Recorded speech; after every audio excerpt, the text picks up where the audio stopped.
to ask questions, and then we'll open it up for parties to ask questions. Lane, do you have a preference on whether we go by individual and then, or just general questions of anyone? I think probably the best thing to do is, if you ask, I think the most efficient thing to do here is if a question comes up, I'll try to direct it to the individual that's, who I believe anyway is the best one to answer it. We'll do it that way.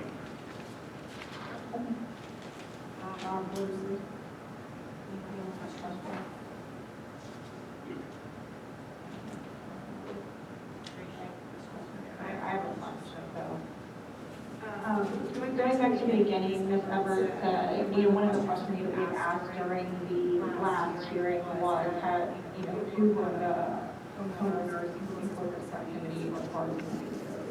You gave us that information, but one of my questions is, have you spoken to those individuals that let them know if they were on that particular subcommittee, and if you have any communication?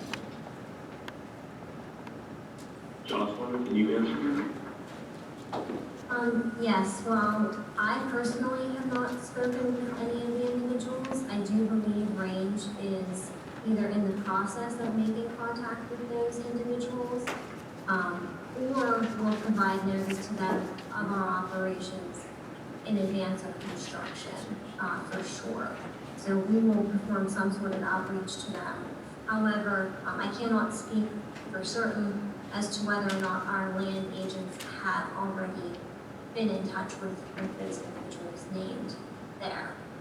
So I could look at that, but I can't speak for certain. At the bare minimum, they may have left a door knocker on their door, or attempting to make a phone call or something of that nature.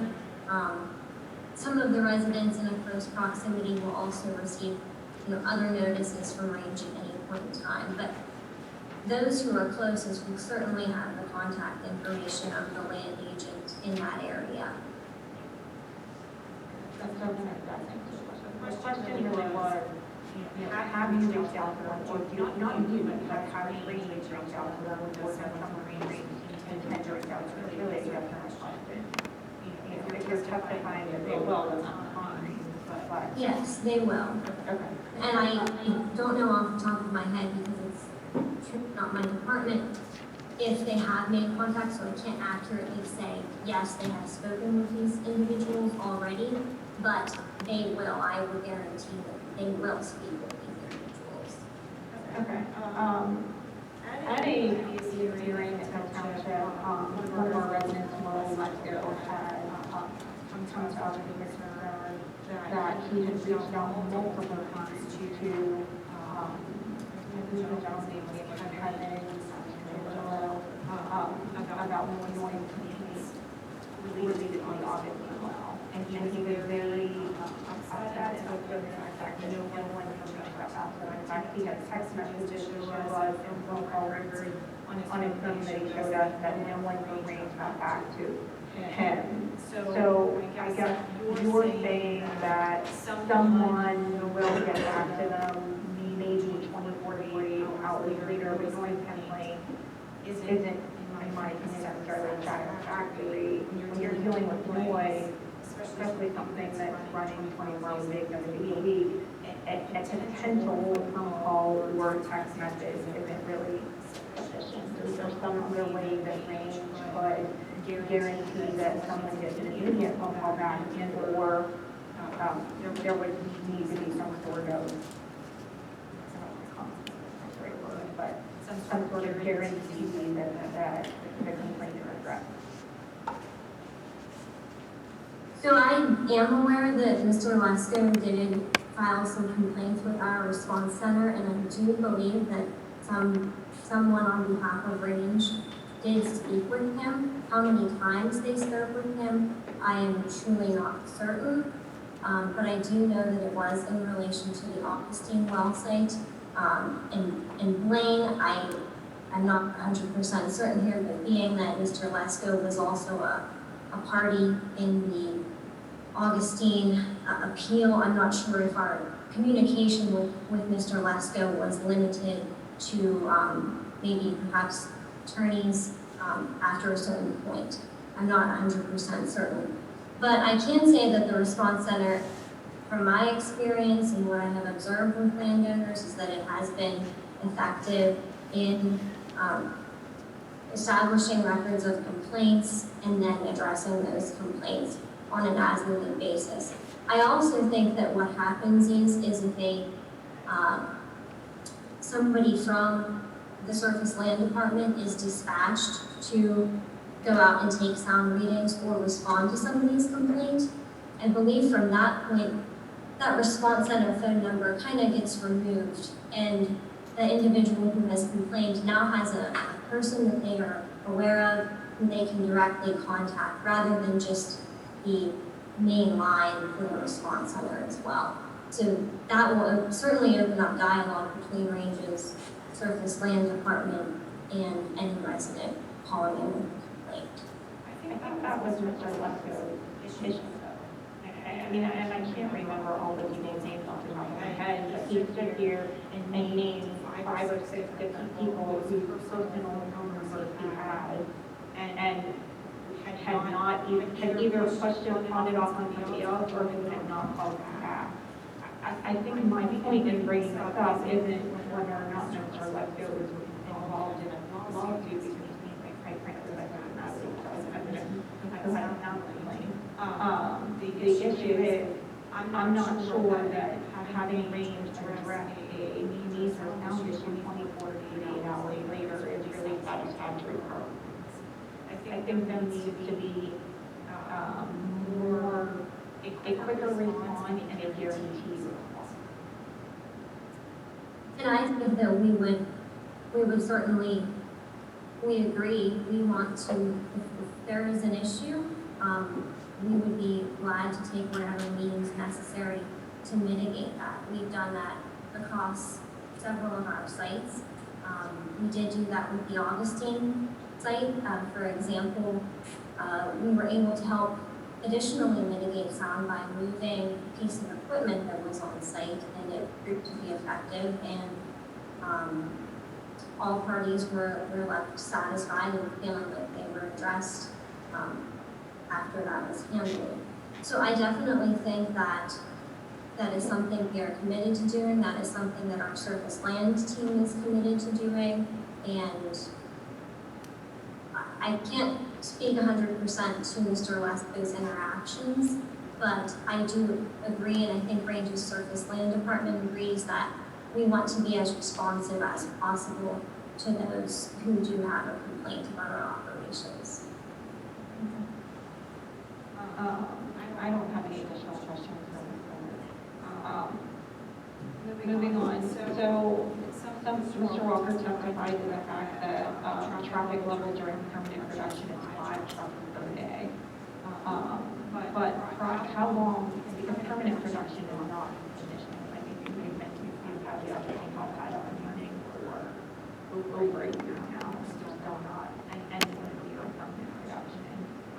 So I guess my question is, outside of permanent production, so during the time where you were building the access road, during the time where you were air rigging, during the time where you were rig rigging, how many trucks per day during each of those initial phases? Because to me, that's something we're looking at, 5 trucks a day, 5 years into production. Mr. Welker, maybe just to clarify, I think his testimony was that the water sourcing time period is the most intense trucking period, and that at its peak is 5 to 7 trucks an hour a day. So, just to the extent that you can provide any further background, fine, but if it's beyond your domain, we can have others attempt to address that. Yeah, I think, I don't know specific numbers to actually build a well pad. That is very ever changing. There's different truck volumes to build the Augustine as opposed to the Connor. But there could be 300 rock trucks over a 2-month period to build a well site. And then the most intensive on the drilling side is actually moving the rig in and out. When they're set up, there's not many trucks coming in and out.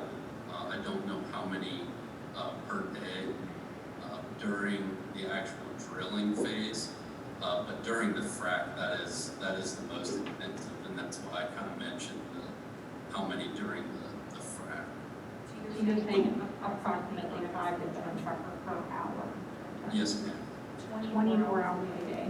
Yes, ma'am. And that is during the big rig or the actual frac? That is during the frac.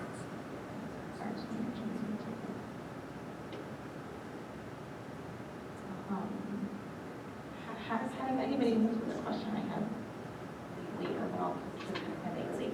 Has anybody actually driven range roads to understand how narrow it is? Yeah, I know, and Blaine, that's up to you whether you want myself or Matt to chime in, but I know Matt kind of looks at these roads preemptively. So same thing with North of Poly. I think during that conditional use hearing, there was some sticking points on North of Poly Road that hopefully Matt addressed to widen that. What do you think, Matt? Matt, M-A-T-T. So Matt's last name, just Fortney. okay, thank you. You know, Matt would look at the road ahead of building the hub site and do any necessary repairs that would be able to handle our traffic on that section. Well, I mean, I think that's kind of my point, and that it's more than Rangers traffic, because there is local traffic, not just from residents, but from parents who drive in and out of people. Convenience school, who exit in onto Range Road.